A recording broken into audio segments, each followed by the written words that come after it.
Alright, hi there. This video is kind of the follow-on from the one that shows you where to get your frequencies from. This one I'm going to show you both Chirp and RT System software and how to use it to program frequency in. So this is Chirp. When I opened it, I did File and New.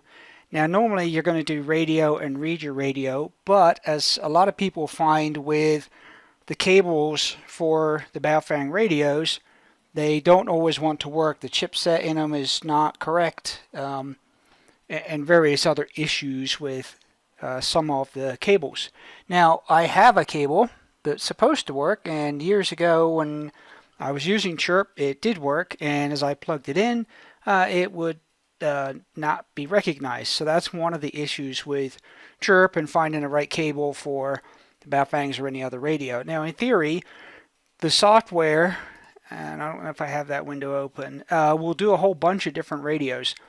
And we'll come back to this in a minute. But people have reported issues with radios. People have mentioned the fact that it's actually bricked their radio. So I'm not a big fan of Chirp, but I will show it to you because if you've got a cable that works, it'll work for you. It's free. But as they say, you get what you pay for. So to put a frequency in, this is the template. You're going to right click here and do properties, and this is where you program in the information. So for example, I think the one I used in the video is 146.6770. Now we're only putting in the output frequency of the repeater here.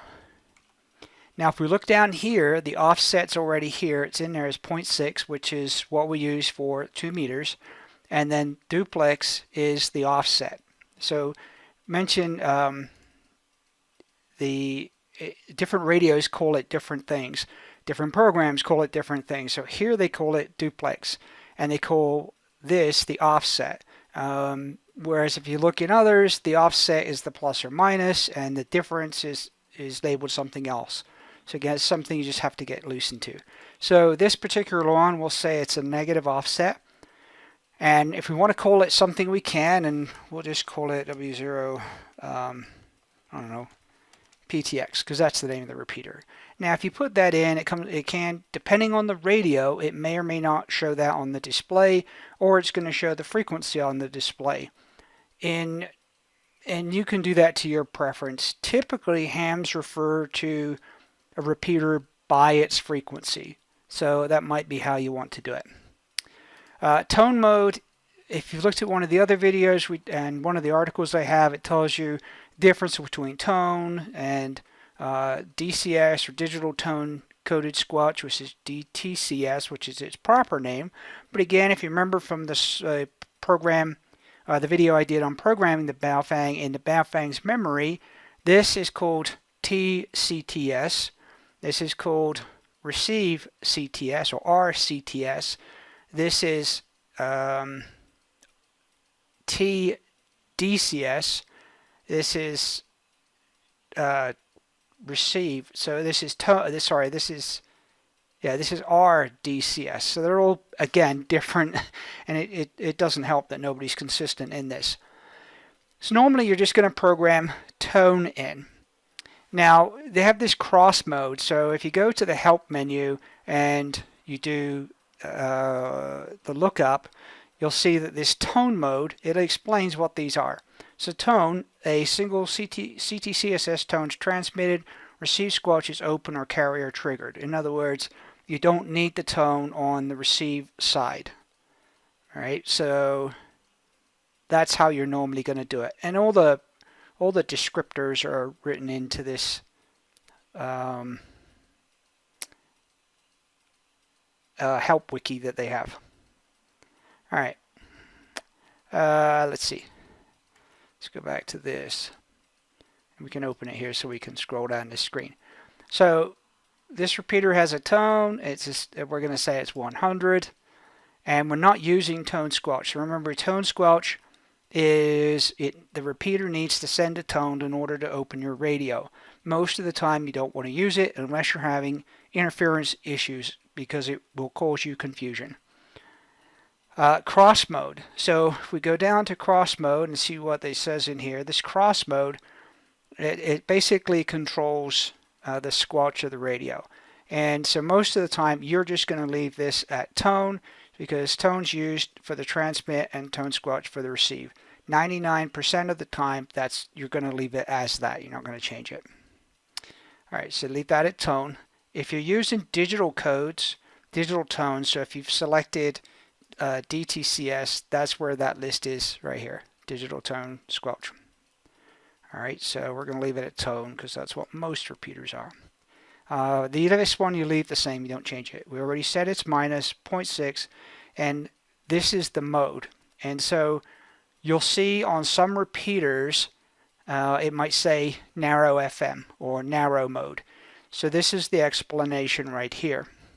So FM wide is for 5 kilohertz deviation. That's what most of our ham repeaters are. Some you might find as narrow FM. There's very few that are wide FM. I don't recall seeing any in a very long time. You can obviously set this to receive aircraft band if the radio is capable, and the software is capable of programming the ICOM D-Star mode, but we're talking about the Baofeng, so we don't have that capability. So we're leaving this at FM. The tune set is 5. We always leave that. And skip is your scan, so if you want it to scan or not scan. So we do OK. Let's go back and look, and it'll flash up, and we've added that in. If I want to program something else in, properties, we're going to make this the national simplex frequency, 146.520. We're going to call that national simplex. Tone mode is none, because on simplex we very, very rarely use tone. There's no reason to use tone, so we're going to leave all that. We're going to make sure that duplex is off, so we can do off right here, which means it's not going to shift, it's not going to change the frequency. The transmit and receive are going to stay the same. This stays the same, this all stays the same. Alright, and just click OK, and then it just flashes the screen and it resets, and it's right in there. So that's all there is to programming it. And then to put you want to save it. You always want to save it, and I always use the date as part of the file name, and that way I know what date this version of the code plug is. And so if I need to change it, I always look for the latest one if I can't pull it from the radio for some reason. If I'm programming group radios or different people's radios, I might put some other kind of name in there just so I know what it is and who I have programmed it for. And then if you're going to send it to the radio, you have upload to radio and download to radio, and because it's not detecting a radio, that's why you don't see the upload screen. And like I said, I've had a cable. Last time I used it, it worked. Today it doesn't want to work. And sometimes you have to go into your settings and find out what virtual port it's using as well. And this is why personally I don't use it, because it's a big PITA. It does automatically have in it the ability to import from a CSV file or radio reference or repeater book. So we can go to repeater book and you can query stuff, download it.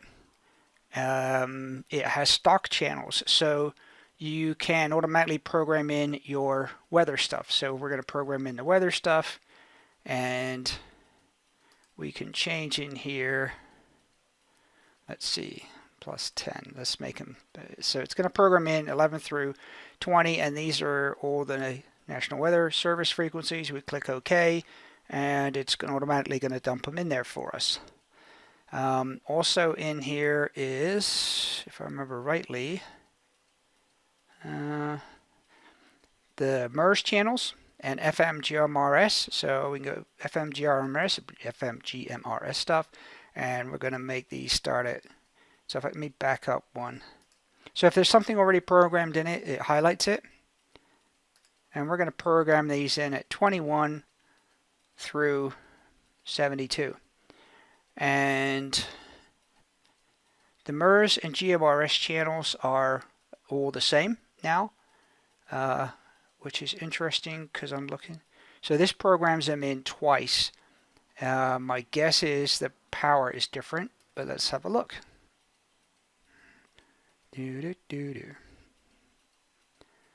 GMRS. Yeah, because some of the GMRS ones are narrow, so it's put that in there. These GMRS ones.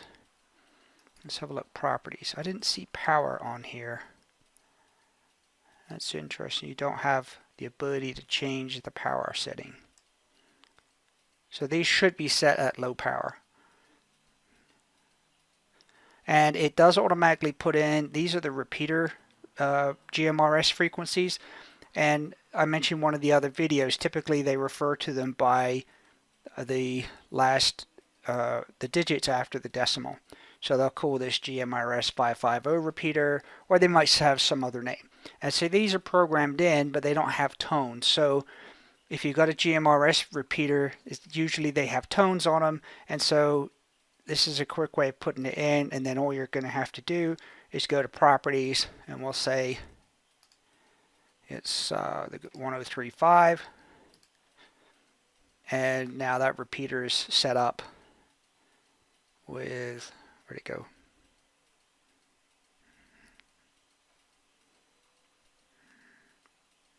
I guess I didn't hit save. Do that. Tone. Got to put tone mode in. There you go. Again, got to remember, you can't just, in this one, you can't just select the tone. You've also got to turn it on. So we turn it on. Scroll down. And there it is. All right, so it's in there. I think, let's see, it also has the MERS channels in there. And you can go on my page under other radio services or personal radio services, and you'll see an explanation of the use of FMRS, GMRS, and MERS, and what you can use them for. You can program the marine channels in, but I would only make sure that's to listen. The Coast Guard takes a very dim view of non-maritime transmissions. I'll just phrase it that way. Again, you can save it, push it to your radio. So this is the Chirp software. And if you have questions, you can put them in the comments when I put the video up. So let's look at RT Systems. This is RT Systems, and they make cables for radios. So let me show you their website. Let's see, RT Systems.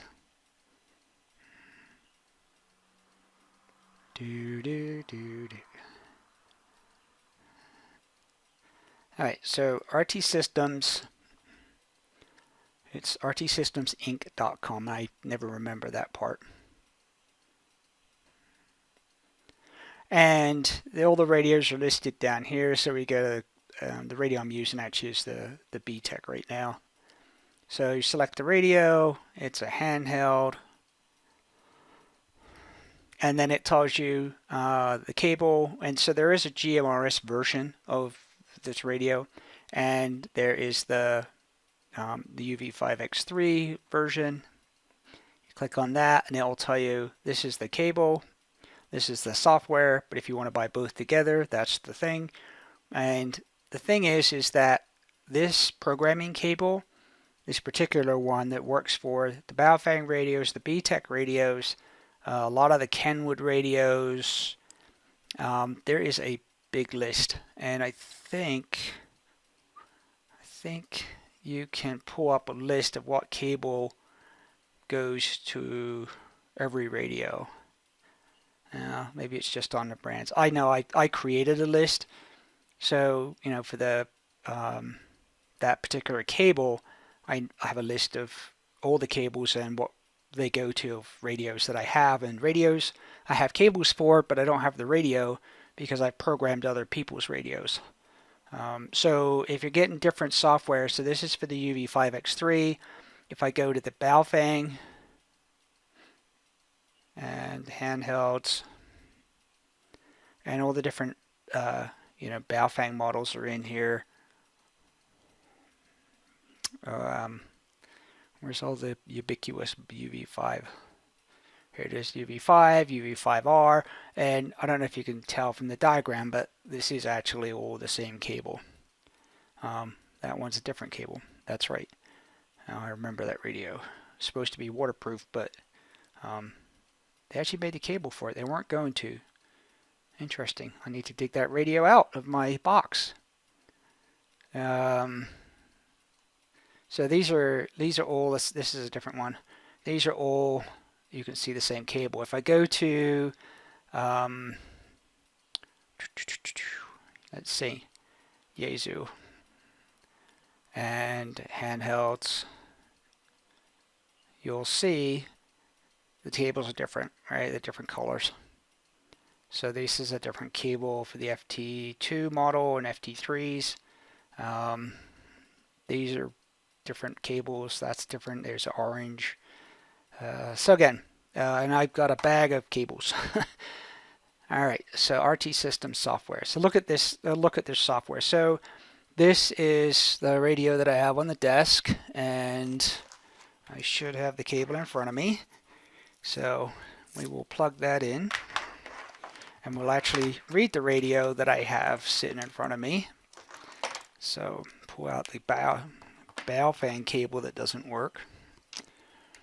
Usually you want the radio off and then you turn it on to read, and every radio is slightly different in what it needs you to do, what buttons you might have to press on the radio. So we're going to read this radio. So communications, get data from radio, and it tells you, put the cable into the thing, turn the radio on, click OK to start transmission. So this one's really simple. The Yaesus, you usually have to push a button on the radio itself. And I don't think the cable's, oh, there it goes. Once it's reading, you'll see something happen on the radio. Lights flash, the screen changes. Again, it depends on the radio. On the UV5R I'm using, the transmit, receive light flashes red and green. I know when I do the Yaesus, it'll say receiving or clone or something on there. All right, so it's read this radio, and there's not much in this particular one because I was playing around with it and reset it. So all the columns here are for the different parameters in the radio. Some of this stuff you use, some of it you don't. You don't use press to transmit ID. You can program this radio that every time you key it up, it's going to send an ID. We don't use that in ham radio. You don't want to turn that on. You can go into settings and preferences, and you can hide columns that you don't normally use. It does sometimes see. So we'll say PTT ID. We're not going to use that. We don't use signal code, so we can take that away. Don't need to see that. I've never seen a reverse polarity needed, so we'll take that out just to kind of clean things up. All right, so that'll do. We'll apply that. And now that just cleans our screen up a little bit. And all you do here is you work your way across. You don't have to click anything. So we're going to put 146.670. That's the repeater we were using. It's fairly smart. It knows that this is normally a minus offset and 6. So most of the time this is going to work for you. Again, operating mode we're going to leave at FM. And the only choices you have here are FM and narrow, because that's all this particular radio options are. We can name it if we want to. We said it's going to have a tone. So again, here, these are similar to what you're seeing in the radio. And if I remember correctly, and I'll open up another software in a minute, it names these matching the radio, which is the nice thing. So remember, in the radio it says TSQL. Or actually it says DCS. Yeah, so it doesn't. So tone, we select the tone. If we want a different one for receive, so if you are going to do that, you can select a different one. Not every radio manufacturer has this option to do different tones. But again, as I mentioned earlier, we're just going to use tone. If it's a DCS, that's where we make the selection. We have option for power, and if we want to scan it, or it scans it or skips it. And if you want to, we can put some notes in here. And so we're going to call this the W0, I don't know what I called it, I would just say TGX repeater, and it's on, I know, Squaw Mountain.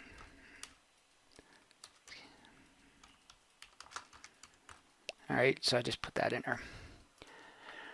And again, we do the usual, and this will show you, you know, how many based on the radio. This is actually showing 127. Oh, it does go, yeah, it does. It's 128, so 0 through. We're going to save it as something that we want to save it at. We can move stuff up and down. So if you want to move it, just right click and you can either insert a channel, clear it all out, move it up or down. You know, so if I want to put it there, I want to leave 146.520 is up there. And again, it's automatically put that in and it's simplex for me. All right, so you can move stuff up and down, which is nice. You can add a channel in there. You can sort it. You can do all kinds of things. If you want to, you can export it. So export to a CSV file. And I'll show you what I do. Because I have radios that are so this is the file I have that has the list of the cables in, different cables for different radios. And then I have a list here, and this is just the export from that software and then just put into a spreadsheet. And then I have the fields, sort fields. So different radios are here. So I can copy this if I want to. But this is my printout, and I can choose what I print out in addition, so I can search for any specific information on a repeater because I have it in here. If it has Skywarn, if it has a WeatherNet, if it's linked to something, this is all in my spreadsheet. And this is the master list that I carry with me. And then it tells me what its Aries function is. And then I have here the nets, so I can search for, what is today? Thursday? No, Friday. So if I want to search for nets on a Friday, there's very few nets on a Friday. Yeah, there is. Let's say Thursday. All right, these are the nets that are done on a Thursday. If I want to say Tuesday, these are nets that are on Tuesday. I think Monday's a popular night. There's Monday's night's nets. So I have that ability to search by dumping all this into a spreadsheet and the different radios that I have programmed up. Now, if I want to do that and say, hey, I want to take this and put this into a different radio. So let's pull up the Yaesu radio. And usually this will open, no, I don't have it set. Sometimes this will open to the last one that you programmed. Now you can see there's different things here. There's not an option for receive tone and transmit tone because Yaesu doesn't have that capability. It only has one. So say I want to take the information I have in this radio and I want to mirror it into the other radio. So I can just do the standard Control-C copy, go to the other one, and Control-V for paste, and it copies it right over, and it doesn't care. It doesn't care that the columns are named different because the software figures that out. So two different radio formats, it doesn't matter. And that's the nice thing. If you have different radios or your people in your group have got a different radio, you can program virtually all of them the same.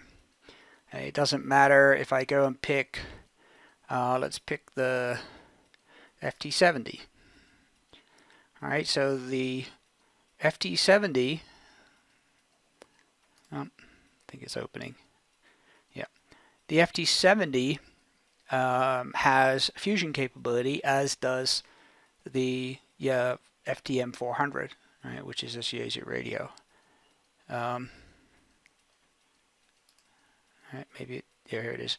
So this is the FT70, and I've got it programmed, and I have a way that I program my radios. 1 through 30 is kind of my common ones that I use. and then everything is sorted by county. So these are all that are in Denver County. But if it's one that I use, it's one of the common ones, it's actually also in my 1 through 30. This way I can delete something from out here in my 1 through 30, but it's still in the radio. And if I'm in a certain county, I can scroll to that, or bring up that particular group, and I know that I've got repeaters that are in that county. It will not transmit, these radios won't transmit on the 220, but they will receive. So they're in there just as a receive capability. So again, these are organized, and this actually, because there's space, has every county in the state in it. The FTM70 has like 900, so scroll to the bottom, to 900 in it. So I have some other miscellaneous stuff here that I listen to. There's all this empty space. And then these are when I travel back east. I've got the counties set up for stuff back east as well. So that's a nice one. You got 900 memories in it. But again, everything is listed. And all this is in my spreadsheet. So if I go to the FT70, this is laid out exactly the same as the other one. It's pretty much a copy and paste from one spreadsheet to the other. And it's all in here. And the color coding helps me find stuff, so I know the way I've color coded it that this is a fusion repeater. I know that by this color coding, this is a GMRS repeater. So it's just the way I've laid this out. And if I go down, see there's a whole bunch of GMRS repeaters in there, and you want to know that because you don't want to accidentally key up on GMRS and give your ham call sign, or key up on ham and give your GMRS call sign, because that just attracts a lot of attention because they are completely different formats. So that's just kind of my way of organizing my stuff. So this is the RT System software, and again, if I want to copy this, the FT70, and say I'm going to take these first 30, copy them into my Baofeng. Did I close that? I must have closed it. There it is. And I want to copy them into my Baofeng. I'm going to copy them over the top of these. So let's clear these out. I want to copy them starting there. Whoop, there they are. And we'll copy it over. Different format, copies them right in there. Alright, so that's it. That's the RT System software. If you've got multiple radios, it's worth what did I say it was, $49 for the software and the cable. But once you've got the cable, if you buy different radios that are different variants of the Baofeng, it's the same cable. It's just $25 for the software. So it's worth it, the not having the headache. Alright folks, that's it for this one. Again, the other videos are up there, and if you have questions, if you're a subscriber, you know how to hit me up on Patreon, and I will help you through this stuff if you have trouble. And if you're really stuck, and look at those videos, figure out what you want to program. You might want to put it in a spreadsheet. You can actually import the spreadsheet into these. I won't get into that now because that gets in a little more detail, but it's fairly straightforward. This programming is like I said, this one particularly RT Systems is very much like a spreadsheet, and just copy it off of repeater book.